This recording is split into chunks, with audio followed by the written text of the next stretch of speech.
Wow. I do feel privileged that my lesson is bookended by their music. It gives me energy. You know, sometimes we have to lean on the everlasting arms for sure, but lean on the energetic arms of our friends. I came in this morning a little bit draggy. Who shows up first but Patty Tangi with her Zeal shirt on? Zeal! Yay! It reminded me a little bit of Dr. Seuss and Thing 1 and Thing 2, but this is Zeal thing. And thank you, because I needed it. Today's lesson, who are you talking to? Can we talk? Can we talk? This phrase was used by Joan Rivers, but according to her biography, only privately at first. She meant to talk without pretense, to be frank and open and true in conversation. She began using it backstage, but eventually it became a catchphrase of her performances. Holly, can we talk? And we have the famous lines of Robert De Niro.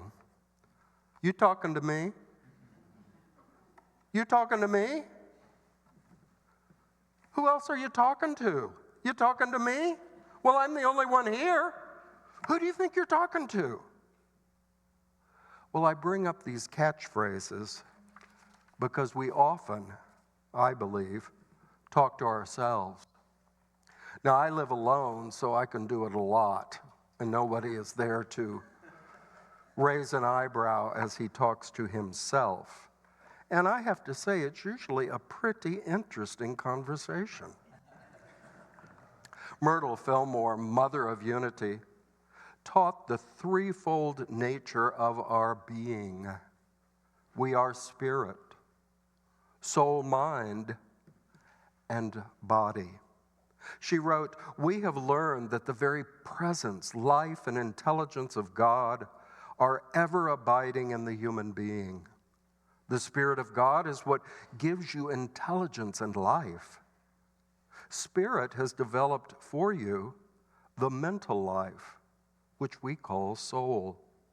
The soul has built the body and ever continues to renew and rebuild it day by day."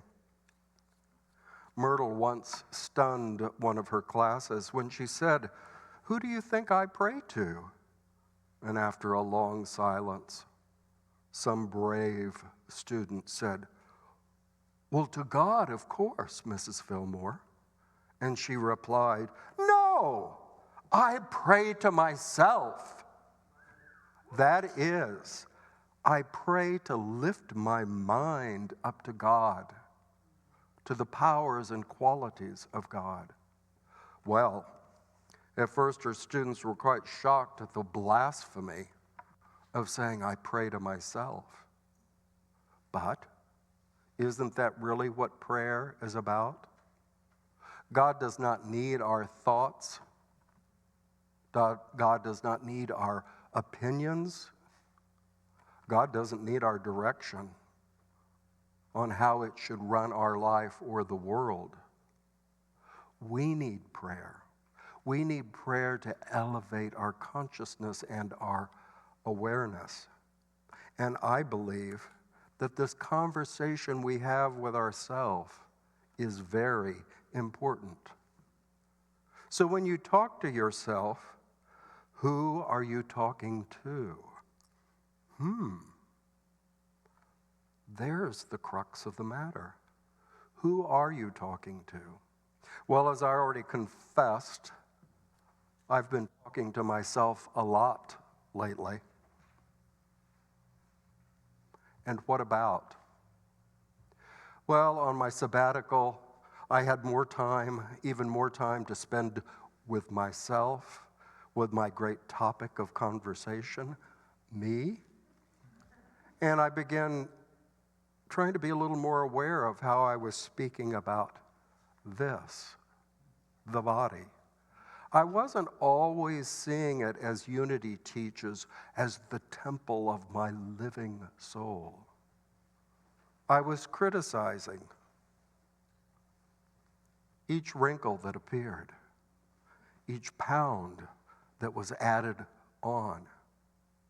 And I thought, wait a minute. This conversation's important. And what am I telling my body? Many of you that know the story of Myrtle Fillmore's healing know that she took 2 years of concentrated time to work on herself, to elevate herself, or in her words, to pray to herself. And she began to realize what a poor conversation she had been having with her body. For years, she grew up in the tradition. Supposedly, her parents taught her as a child that she was weak and frail. And so she decided to change that conversation she was having and to begin to speak words of power to her body. My body is a creation of God. It has great abilities, and it's for me to praise those abilities, to witness them, to see them, to call them forth, to be grateful for them, rather than to constantly criticize our body because it may not look exactly what we think is ideal. But it is us. And so, after her experience, it launched our whole unity movement of the last 130 years. To have a positive, upbuilding, life-affirming conversation with who? Yourself. And so one part of that conversation is, what are we saying to our bodies? Then we move on. What words do you repeat over and over if you're like me? Constantly repeating it. Remember, anyone here remember back in the 70s when we talked about inner tapes? Younger generations don't even know what audio tapes are. But we had an 8-track or a cassette going on in the mind, constantly telling ourselves certain things. And then we get to a point in our growth, in our spiritual path, where we begin to say, whoa, wait a minute. What am I telling my mind? What am I constantly repeating? And of course, I think it's a quite critical time in our world, in our country, in our society, as we're just a little over a week to Election Day. They say that there is tremendous evidence of anxiety and stress in our society. What's going to happen? What's going to happen next? Oh, it might be bad, Holly. It might be bad. So repeating these thoughts of fear in our own mind, there is a different conversation that we can have with our soul and mind and speak words of truth. And where do words of truth come from? Well, sometimes Adam tells me. Sometimes it's Lindy telling me the truth. And that's good. It's good to have friends remind you. You know better than that, Dave. But essentially, those words of truth are the gifts of our spirit. That divine indwelling, the Christ within. We can use different terms for it. The important thing is to know its nature. It speaks the truth of us because it speaks the idea of God to us. Charles Fillmore used the metaphor that God is constantly singing the melody of you. Of you. Isn't that an uplifting thought? that God is everywhere present, singing, Tyler James, you are true, you are good, you are wise, because I created you. Hearing that inner melody of truth. Now, what I've been trying to do with myself, and I get the pleasure of standing up here and hoping you listen to me, is first, who are you addressing? Are you speaking to your body, your physical presence? Are you speaking to your mind or soul?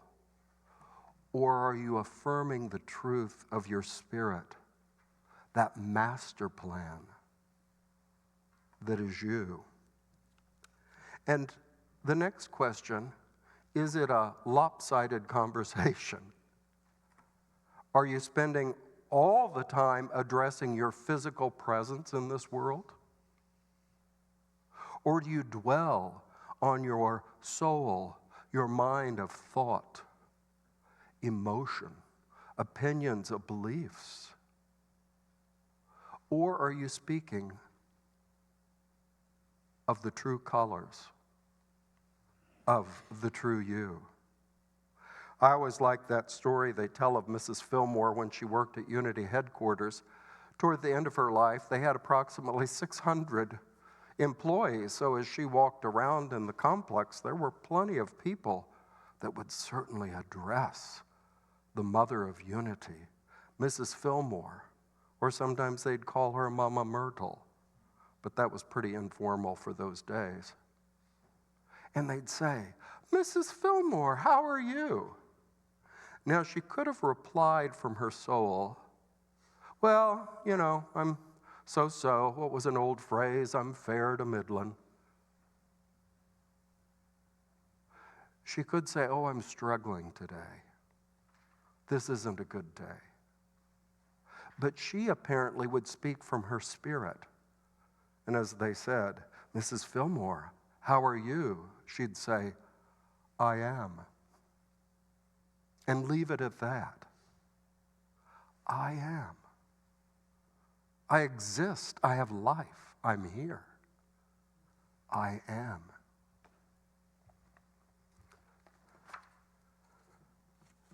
So we can ask ourselves, is our conversation lopsided or is it balanced? Are we addressing our body, our soul, our spirit equally in a balanced way? Or are we a little off balance? There's a story I like. It's usually titled A Cherokee Story. And since that's part of the history of the Stacey family, Cherokee heritage, I want to share this. A young boy came to his grandfather filled with anger at another boy who had done him an injustice. The old grandfather said to his grandson, let me tell you a story. I too, at times, have felt a great hate for those that have taken so much with no sorrow for what they do. But hate wears you down. And hate does not hurt your enemy. Hate is taking poison and wishing your enemy would die. I've struggled with these feelings many times. It's as if there were two wolves inside of me. One wolf is good and does no harm. He lives in harmony with all around him and does not take offense when no offense was intended. He will only fight when it is right to do so and in the right way. But the other wolf is full of anger. The littlest thing will set him off into a fit of temper. He fights everyone all the time for no reason. He cannot think because his anger and hate are so great and all-consuming. It is helpless anger because his anger will change nothing. Sometimes it's hard to live with these two wolves inside me because both of the wolves try to dominate my spirit, my being.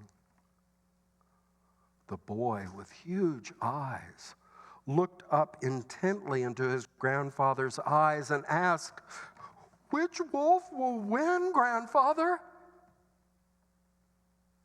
And the grandfather smiled and said, "The one I feed." I would say the one I talk to. The one I talk to. So I invite you to consider, who are you talking to? And in the tradition of Joan Rivers' Can We Talk?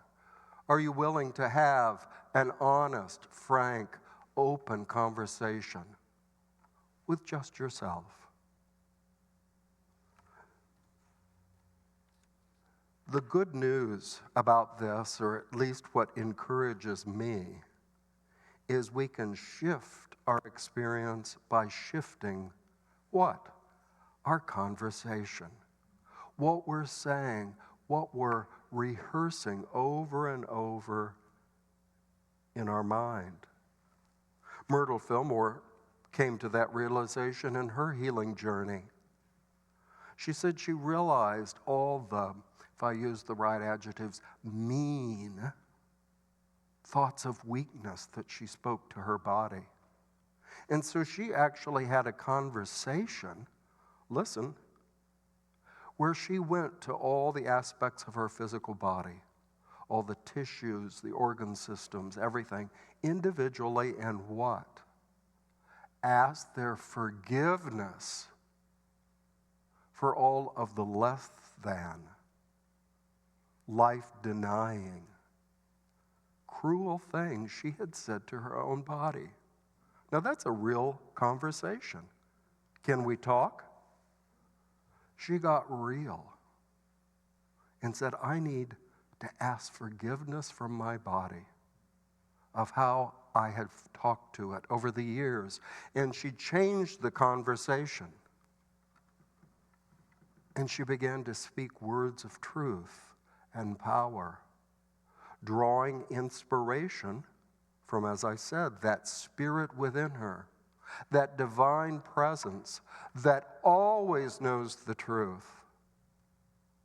Myrtle, like one of her other teachers of that time, Dr. H. Emily Cady, who wrote our Lessons in Truth, they said that spirit, that divine part of you, never ages, never gets fearful,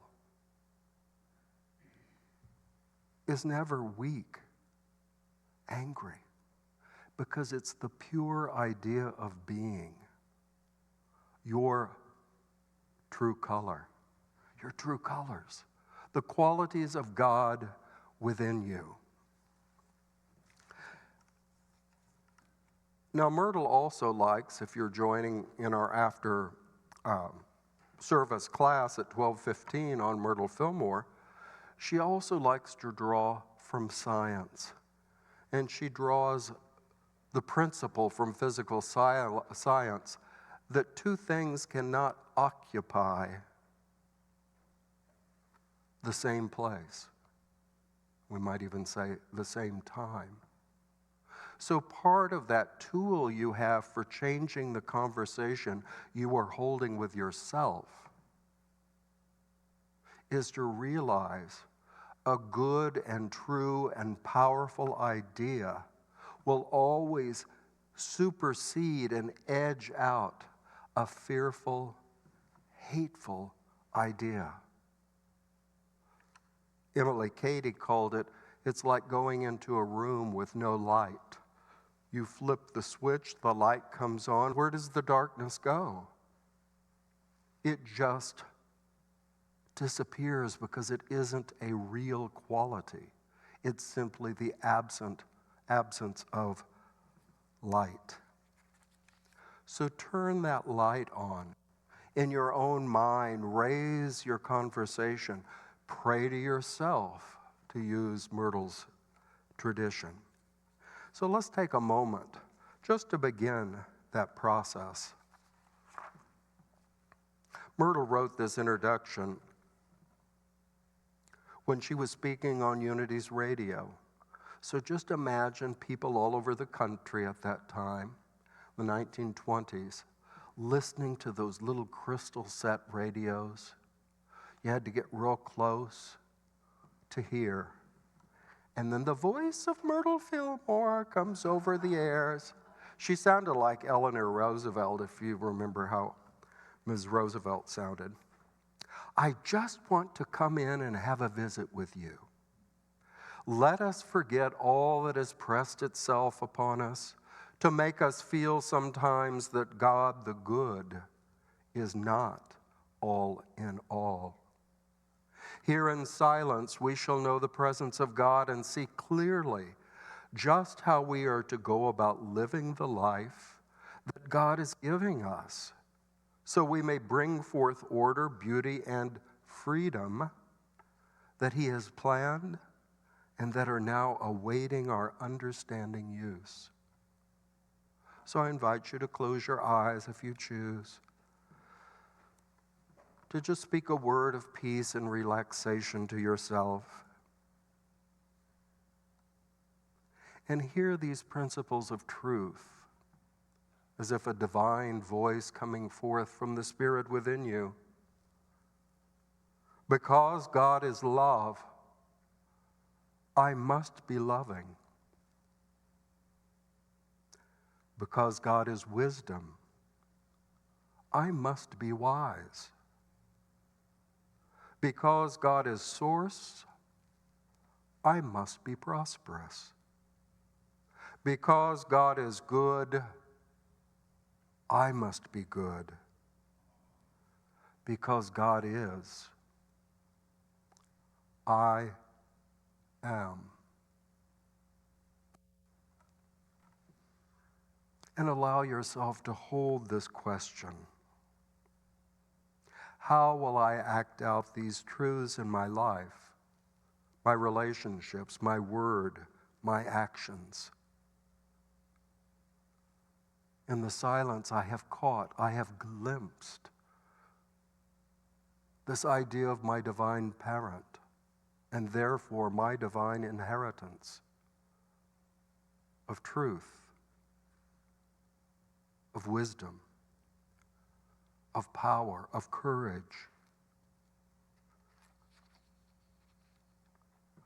I now speak this to any fearful thoughts, any anxious feelings. I realize from the truth of my being that I control the conversation. It may not be easy. It may take practice. But I can begin a new conversation with myself. And tomorrow, if fear comes upon me, I know the truth to speak to my mind. If disease comes upon me, I know the truth to speak to my body, to praise it, to recognize it as God's creation. And therefore it has the inherent power to heal.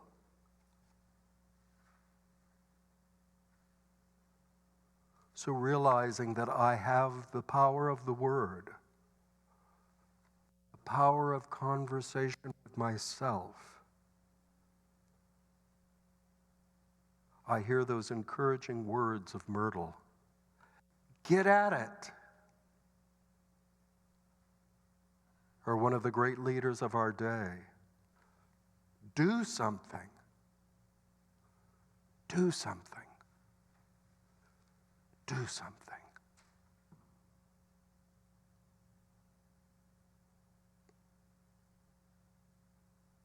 And as you begin to gently leave this time of inner reflection, I encourage you to hear the one and only words of Joan. Can we talk? Can we talk? Can we get clear? We can. And so it is. And I invite you to gently allow your attention to return